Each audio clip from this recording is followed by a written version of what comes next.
ओना अपने सब जे हिसाब से देख रहल छे जे किछ अल्पे लोग छे ओना अपना सबके से संस्कार छे पहले जे संस्कार छले अखन जे संस्कार छे तई पर हम कहा जे पहले जे संस्कार अखन जे संस्कार छे गुरु पितु मात सहोदर सपने हम जरे छे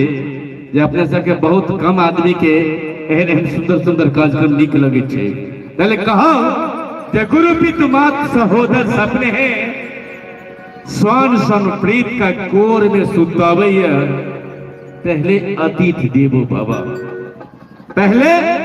अतिथि देवो भव फिर लिखल सुस्वागतम अब कुत्ते से सावधान।